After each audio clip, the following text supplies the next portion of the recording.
Hello guys, so welcome back to my second lecture of GST. So यार एक बस आपसे रिक्वेस्ट है कि कमेंट कर दिया करो, अगर आप देखते हो तो प्लीज यार कमेंट कर दिया करो। जैसे कि मेरे पास का फीडबैक आया था कि मतलब मेरे को इतना ज़्यादा फास्ट करवा रहे हो, तो यार मैं इम्प्रूव कर रहा हूँ उसके लिए एक का मेरे पास आया। वैसे कि जब आप सारे बच्चे मेरे पास मतलब सारे पार्टिसिपेंट जब मेरे पास आप फीडबैक दोगे तो यार मेरे को भी तो अच्छा लगेगा। तो ट्राई टू थिंक यार मैं इतनी मेहनत कर रहा हूँ आपके लिए, टाइम निकाल रहा हूँ, तो प्लीज़ थोड़ा सा कमेंट कर दिया करो। अगर आपने सब्सक्राइब नहीं किया तो सब्सक्राइब कर दिया करो, एटलीस्ट एक दो काम तो आप कर ही सकते हो, मैं जब आपके लिए इतनी काम कर रहा हूँ। ठीक है, तो ये आज हम बात करते हैं, हमारा जो चैप्टर का जो नाम है वो है हमारा सप्लाई अंडर जीएसटी। देखो सप्लाई का पहले आप समझो, उसके बाद हम छोटी छोटी इसकी बातें करके 20 मिनट में इस चैप्टर को कंप्लीट कर देंगे कंप्लीट। ठीक है, सुनिए मेरी बात को सुनते रहिए आप। सप्लाई का मतलब होता है टैक्सेबल इवेंट। ठीक है, टैक्सेबल इवेंट मतलब एक ऐसा इवेंट जिस टाइम हमें टैक्स लगाना है। मैंने क्या बोला, एक ऐसा इवेंट जिस टाइम हमें टैक्स लगाना है। खुद ही सोचो, जीएसटी का भी तो एक टाइम होता होगा ना जिस टाइम जीएसटी लगाते होंगे। जैसे कि हम ऐसा थोड़ी ना कि जीएसटी कब लगाए, यहाँ पे पेमेंट के टाइम लगाए क्या, या फिर कब लगाए, तो उसी को हम इवेंट को कहते हैं टैक्सेबल इवेंट। ठीक है, कि हमारा टैक्स कॉन्सिक्वेंस कब अराइज होगा। ठीक है, उसी को हम टैक्सेबल इवेंट कहते हैं जीएसटी के अंदर। अब पहले क्या होता था, मतलब 2017 से पहले जब जीएसटी नहीं था, तो हमारा कुछ इस प्रकार से सिस्टम था कि जब हमारा मैन्युफैक्चरिंग होता था तब भी हम एक्साइज ड्यूटी लगाते थे, उसके बाद जब हम सेल्स करते थे तब भी हम सेल्स टैक्स लगाते थे। तो मतलब यहाँ पे क्या होते थे, 2 से 3 हमारे टैक्सेबल इवेंट हो जाते थे, है ना। बहुत ज्यादा कंफ्यूजन था, तो जीएसटी ने इन सबको कहा कि भैया आप टाटा बाई बाई हो जाओ, और अब जो जीएसटी लगेगा वो सिर्फ सप्लाई ऑफ गुड्स और सर्विस पे लगेगा। मतलब जब हमारी गुड्स और सर्विस की सप्लाई होगी उसी टाइम बस हमारा जीएसटी अब लगने वाला है। ठीक है, सप्लाई में क्या क्या आता है, 3 चीज आता है, याद रखना। पहला क्या, सप्लाई आपने किया है अगर उसमें कंसीडरेशन इन्वॉल्व है प्लस वो बिजनेस और प्रोफेशन के कोर्स में हो। क्या मैंने कहा, सप्लाई हो उसमें कंसीडरेशन इन्वॉल्व हो प्लस वो कोर्स और फर्दरेंस ऑफ बिजनेस में हो। ठीक है, मीनिंग बता देता हूँ। सप्लाई का मतलब आपने ए और बी ने क्या किया, ए ने बी को गुड्स सेल किया, मतलब वो सप्लाई कर दिया, गुड्स सप्लाई किया। कंसीडरेशन मतलब फ्री में नहीं किया होगा ना, कुछ पैसे लेगा तो वो कंसीडरेशन। और कोर्स और फर्दरेंस ऑफ बिजनेस मतलब बिजनेस के दौरान किया होगा। ठीक है, आपको पीछे से क्या पता कुछ गाने वाने की आवाज आ रही हो तो उसको इग्नोर करना, थोड़ी सी फंक्शन चल रहा है यहाँ पे। ठीक है, और दूसरा चीज जो इसमें इंक्लूड होता है वो होता है इम्पोर्ट ऑफ सर्विस। याद रखना, इम्पोर्ट ऑफ गुड्स इंक्लूड नहीं होता। ठीक है, इम्पोर्ट ऑफ सर्विस, और उसमें कंसीडरेशन अगर आ जाए, मतलब कुछ किया हो तो ही मिलना चाहिए, है ना। इसे हम कह सकते हैं कंसीडरेशन, मतलब समथिंग इन रिटर्न, है ना। तो इम्पोर्ट ऑफ सर्विस है प्लस उसमें कंसीडरेशन है, बात बन जाएगी बिजनेस के दौरान है या बिजनेस के दौरान नहीं है, हमें कोई लेना देना नहीं है। तीसरा चीज, सप्लाई विदाउट कंसीडरेशन। ठीक है, हमारे पास शेड्यूल 1 में ना कुछ एक्टिविटीज है, हम आगे चल के देखेंगे इसी को, इसी चैप्टर में, इसी वीडियो में, कि कौन कौन सी एक्टिविटी जिसमें बिना कंसीडरेशन के भी आपका सप्लाई हो जाता है। ठीक है, ये और कुछ हमारे पास ऐसी भी एक्टिविटी है जिसमें जो कि ना ही सप्लाई माना जाता है, ना ही मतलब सप्लाई गुड्स माना जाता है, और ना ही सप्लाई सर्विस माना जाता है। ठीक है, उसको भी हम देखने वाले हैं। आइए हम आगे चलते हैं। जिसके मैंने बोला पहला क्या था हमारा, supply for consideration plus course और फर्दरेंस ऑफ बिजनेस। ठीक है, और ये जो सप्लाई कैसा हो सकता है, इससे सप्लाई किसी भी फॉर्म में हो सकता है। सेल मतलब एक्चुअल, आपको पता हो जो हम आजकल करते हैं। फिर ट्रांसफर हुआ हो, बार्टर, बार्टर मतलब कमोडिटी टू कमोडिटी मार्केट, है ना, जब कमोडिटी के बदले कमोडिटी एक्सचेंज होता है। अभी भी होता होगा बट अब फिलहाल तो इंडिया में बंद हो गया क्योंकि मॉनिटरी मनी आ गया है, बट कहीं कहीं होता हो तो वो भी इसके अंदर आ जाएगा। ठीक है, ये सब रेंटल, आपने किसी को रेंट पे अपनी प्रॉपर्टी दी हो, लीज, डिस्पोजल, उसमें अगर कंसीडरेशन आ जाए प्लस वो कोर्स और फर्दरेंस और बिजनेस में हो जाए, उसको हम टैक्सेबल इवेंट कह देंगे, उस पर जीएसटी लगा देंगे, उसे हम कहेंगे सप्लाई। सप्लाई होगी हमारे गुड्स और सर्विस की, जैसे कि ए और बी है, ए ने माल ऑर्डर दिया, बी ने सप्लाई कर दी, क्या हो गया, कोर्स और फर्दरेंस। ए और बी मान लो दोनों बिजनेसमैन है, या फिर ए मान लो बिजनेसमैन है, जो बी जो है कस्टमर है, आम पब्लिक। देखो ए ने क्या किया यहाँ पे, अपने बिजनेस के दौरान ही सप्लाई किया, अपने बिजनेस के, मान लो ए है, ए लिमिटेड एक कंपनी है, बी एक कस्टमर है, बी क्या गया, ए लिमिटेड बस गया फ्रिज लेने। ठीक है, अब देखो ए लिमिटेड ने क्या किया, पैसे लिए और फ्रिज को डिलीवर कर दिया, तो ये क्या हो गया, ए लिमिटेड ने देखो क्या किया, तो पैसे लिए मतलब कंसिडरेशन इन्वॉल्व हो गया, और दूसरा उसने अपने बिजनेस के दौरान जो सप्लाई किया, तो ये क्या हो गया, ये दोनों कंडीशन सेटिस्फाई हो गई, तो यस ये हमारा टैक्सेबल इवेंट बन जाएगा, इस पे जीएसटी एप्लीकेबल हो जाएगा। दूसरा है हमारा import of service for consideration, मतलब आपने क्या किया, सर्विस को, मान लो आपने लंदन से क्या किया, कोई हेल्थ केयर सर्विस ली, है ना, या फिर लंदन से आपने कोई प्रोफेशनल सर्विस ली, यूएस से आपने कोई प्रोफेशनल सर्विस ली, वो आपके बिजनेस से रिलेटेड है नहीं है, आपने क्या किया, आपने खुद की, आपका एक केस चल रहा था उससे रिलेटेड ले लिया, आपका वो बिजनेस नहीं है, तो भी आपका जीएसटी एप्लीकेबल हो जाएगा, मतलब तो भी आपको टैक्सेबल इवेंट के अंदर आ जाएगा, मतलब सप्लाई के अंदर आ जाएगा। कुछ हमारे पास एक्टिविटीज हैं जिसमें अगर आप बिना कंसिडरेशन भी सब कर देते हो ना उसको सप्लाई को, तो भी हमारा वो डीम्ड सप्लाई मान लिया जाता है। ठीक है, वो एक्टिविटी क्या है वो देखिए, शेड्यूल 1 में लिखी हुई है और शेड्यूल 1 ये रही है। कुछ हमारे पास 3-4 एक्टिविटी है। पहला क्या है, परमानेंट ट्रांसफर और डिस्पोजल ऑफ बिजनेस एसेट। आपके पास बिजनेस है, आप बिजनेसमैन हो, आपके पास बिजनेस कुछ एसेट्स पड़े हुए हैं। ठीक है, कंडीशन ये है कि उस एसेट्स जो पड़े हुए हैं ना उस पर अपना आईटीसी अवेल कर लिया होना चाहिए। आईटीसी क्या पता आपको पता नहीं हो, आईटीसी होता है इनपुट टैक्स क्रेडिट।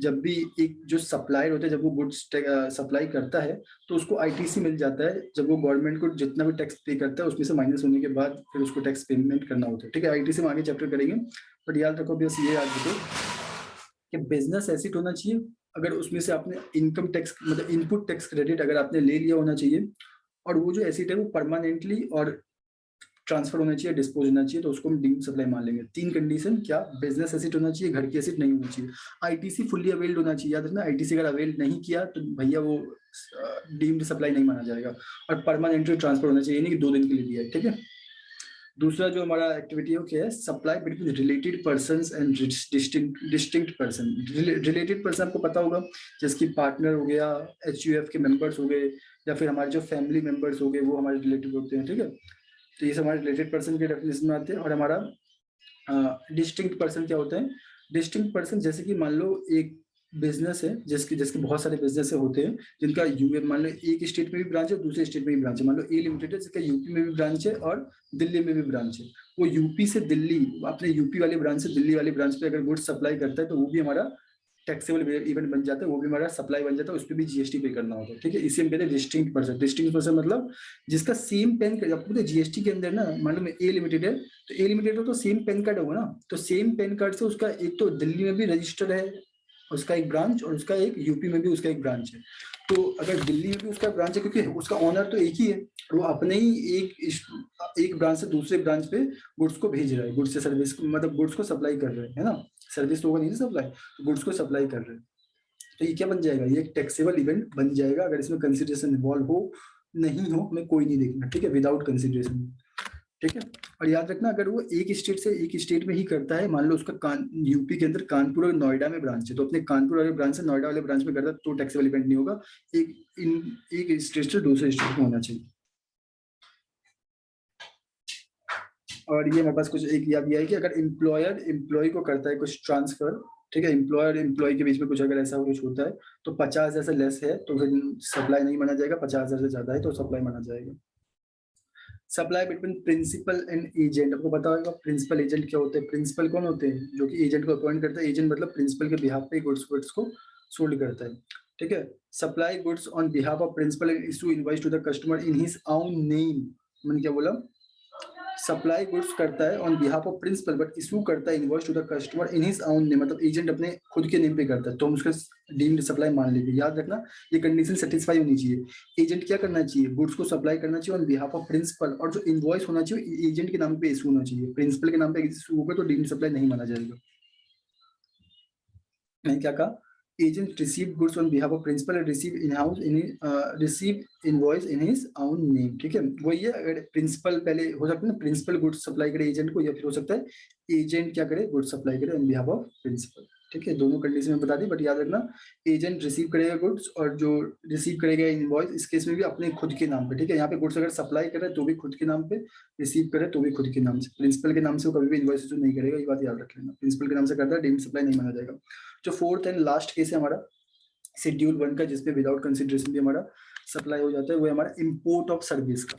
ठीक है, अभी हमने देखा था इंपोर्ट ऑफ सर्विस अगर हमारा कंसिडरेशन इन्वॉल्व हो, कोर्स और फर्दरेंस ऑफ बिजनेस हो या ना हो नहीं देखेंगे, वो सप्लाई मान लिया जाएगा। ठीक है, बट ये है हमारा विदाउट कंसिडरेशन। तो इंपोर्ट ऑफ सर्विस अगर विदाउट कंसिडरेशन भी हो ना तो भी क्या, तो भी वो हमारा टैक्सेबल इवेंट बन जाता है सब्जेक्ट टू सम कंडीशन। क्या वो किसके बीच में होना चाहिए, रिलेटेड पर्सन के, देखिए रिलेटेड पर्सन के बीच में होना चाहिए, और दूसरी बात वो इन द कोर्स और फर्दरेंस ऑफ बिजनेस में होना चाहिए। मैंने क्या कहा, अगर सप्लाई हो रहा है रिलेटेड पर्सन के बीच में, मान लो आपका चचेरा, मान लो आपका एक पार्टनर है जो कि यूएस में बैठा हुआ है, रिलेटेड पर्सन के डेफिनेशन के अंदर वो आ जाएगा। ठीक है, तो आप ही का मान लो कोई ले लेते हैं, आपके पेरेंट्स है या फिर आपके ब्रदर है, ठीक है, वो क्या है यूएस या यूके में बैठे हुए हैं। ठीक है, और वहां से अगर वो आपको आपके बिजनेस के लिए कोई सर्विस दे रहे हैं, कोई लीगल सर्विस, कोई इनकम टैक्स की सर्विस या फिर कोई भी सर्विस अदर दे रहे हैं, तो वो शेड्यूल उनके इस डेफिनेशन के अंदर आ जाएगा और उस पर एप्लीकेबल सप्लाई मतलब उस पर जीएसटी लग जाएगा, उसको क्योंकि टैक्सेबल इवेंट मान लिया जाएगा। याद रखना क्या मैंने बोला, इम्पोर्ट ऑफ सर्विस है और अगर वो कंसिडरेशन इन्वॉल्व है तो वेदर और not in the course of business, भैया हमें देखना नहीं है बिजनेस में है या नहीं है, कंसिडरेशन इन्वॉल्व है सर्विस, उसको टैक्सेबल इवेंट मान लो। और अगर उस पर कंसिडरेशन इन्वॉल्व नहीं है, चेक करो क्या वो रिलेटेड पर्सन के बीच में है, प्लस क्या वो course of furtherance of business के में है, टैक्सेबल इवेंट तो भी हो, ठीक है, उसे भी डीप सप्लाई मान लीजिए। देखो जो मैंने आपको एक्सप्लेन किया ना वो यहीं पे एक्सप्लेन है डायग्राम के थ्रू। डायग्राम आप ले सकते हैं आईसीआई की वेबसाइट से, अगर आपको नहीं पता मुझे आप बता सकते हैं, मैं आपको ट्रांसफर कर दूंगा कमेंट में, बट कमेंट जरूर करना है, देखो मेरे को वो अच्छा लगता है, कमेंट जरूर करना, कमेंट नहीं करोगे तो मेरे को अच्छा नहीं लगेगा, ठीक है। ये हमारे पास कुछ नहीं बता रखा, जैसे सिंपल सी बात है ना, अगर आप किसी को लीज पे कोई सामान देते हो, रेंट देते हो तो सर्विस देते हो, अगर आप कोई गुड्स मतलब फिजिकली किसी चीज को ट्रांसफर करते हो तो गुड्स हो जाता है, इसमें कुछ खास नहीं है, ठीक है, कुछ बताने लायक नहीं है। कुछ हमारे पास ऐसी भी चीजें जो कि जीएसटी से बाहर है, ठीक है, जैसे कि service by employ in to the employ in the course और in relation to his employment. जाहिर सी बात है सर्विस अगर एम्प्लॉयर को दे रहा है और अपने एम्प्लॉयमेंट के कोर्स पे दे रहा है, उस पर थोड़ा जीएसटी लगेगा, उस पर तो आपका जाहिर सी बात है सैलरी पे इनकम टैक्स लग जाएगा, है ना। दूसरा क्या कि सर्विस बाय एनी कोर्ट और tribunal establish under any law for the timing, मतलब कोई कोर्ट और कोई ट्रिब्यूनल सर्विस दे रहा है वो एमपी। देखो अब तीसरा क्या है, फंक्शन जो कि परफॉर्म किया जाता है, MP, MLA, member of panchayat, member of municipalities, local authorities, ये सब भी ठीक है, इन सब पे भी जीएसटी नहीं लगता अगर ये भी कोई सर्विस देते हैं फंक्शन परफॉर्म करने की। अगर आपने कोई भी कॉन्स्टिट्यूशनल पोस्ट को होल्ड कर रहा है और सर्विस दे रहे हो तो भी आपके जीएसटी एप्लीकेबल नहीं होगा, सर्विस देते रहिए। और duties perform by any person as a chair person, अगर आप ड्यूटी परफॉर्म करते हैं तो उस पर भी आपका जीएसटी नहीं लगता है, ठीक है, कुछ खास नहीं है।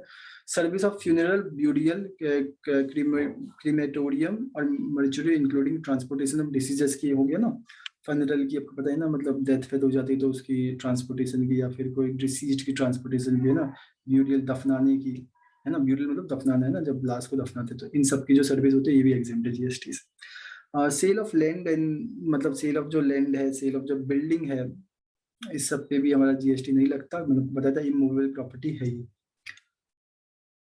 एक्शनेबल जो क्लेम्स है उस पे भी जीएसटी नहीं लगता, बट दो एक्शनेबल क्लेम, दो तीन को छोड़ के, मैंने क्या बोला, दो तीन को छोड़ के, किसको, लॉटरी, बैटिंग एंड गैम्बलिंग, मैंने क्या बोला, लॉटरी, बैटिंग एंड गैम्बलिंग। अगर आपका एग्जाम है तो ही आप इसको याद रखिए, प्रैक्टिकल कर रहे हैं मत याद करिए। एक्शनेबल क्लेम पे जीएसटी नहीं लगता है, बट तीन को छोड़ के लॉटरी, बैटिंग एंड गैम्बलिंग,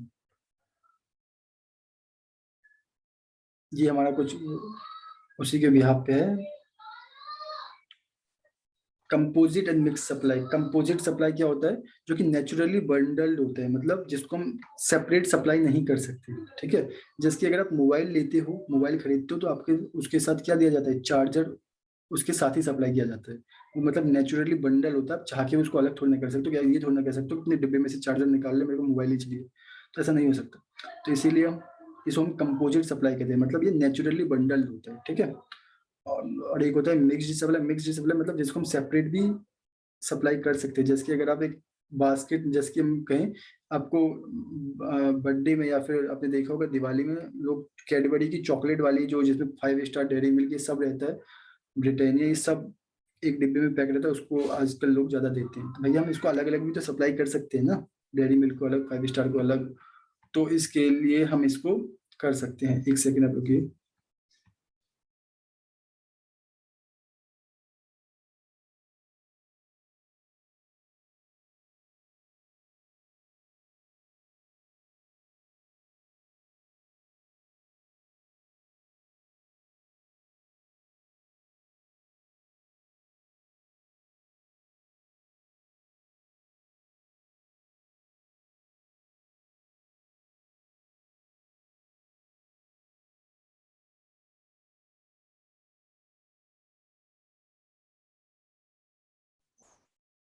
एक सेकेंड गाइस, एक सेकेंड, यस। तो उसके बाद हम बात करें मिक्स्ड सप्लाई की। मिक्स्ड सप्लाई मतलब जिसमें दो या दो से, मतलब जैसे मैंने को बताया कि जो कैडबरी, कैडबरी की जो हमारी जो वो रहती है, डिब्बा आती है कैडबरी के डिब्बे, उसमें क्या होता है, 5 स्टार, ब्रिटानिया, केक, या फिर आपका आपका कहते हैं डेयरी मिल्क, ये सब रहता है सेपरेटली, उसमें पैक रहता है, और वो फिर हमें एक डिब्बे में पैक करके दिया जाता है, जो हम दिवाली में हम देखते होंगे। तो भैया हम वो अलग अलग भी तो दे सकते हैं, तो हम उसको अलग अलग लिख सकते हैं ना, अलग अलग लिख सकते हैं, तो इसलिए मिक्स्ड सप्लाई हो गया, ठीक है। बट क्योंकि उसका पूरे डब्बे का ही एक प्राइस चार्ज किया जाता है ना, जैसे ना मिक्स्ड सप्लाई क्या होता है, दो या दो से ज्यादा सप्लाई होते हैं, बट उस पूरे डिब्बे के लिए एक ही प्राइस चार्ज किया जाता है, जो कि मैंने बोला कैडबरी का एग्जांपल लेके, तो उस पूरे डिब्बे के लिए एक ही प्राइस चार्ज किया जाता है, आई थिंक 100 रुपये, 100 रुपये में उसमें कैडबरी डेयरी मिल्क भी रहता है, 5 स्टार भी रहता है, और भी बहुत सारे पर आपका स्नैकर्स ये सब रहते हैं, ये नॉट नेचुरली बंडल रहता है मिक्स सप्लाई, हम उसको अलग अलग भी कर सकते हैं।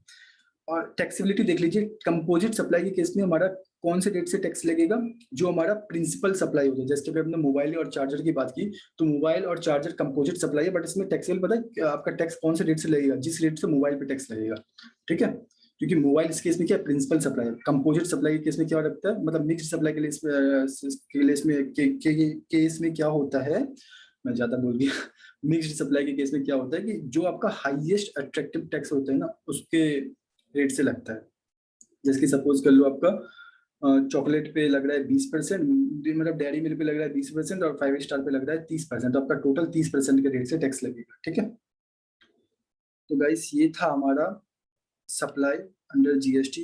आपको अगर कोई भी डाउट हो तो यार प्लीज, डाउट नहीं भी हो ना तो एटलीस्ट कमेंट करके बता दो कि भैया मेरे को ऐसे तुम्हारी वीडियो लग रही है, ऐसी लग रही है, तुम्हें ऐसे ऐसे और करने की जरूरत है, थोड़ा सा समझो यार भाई मानो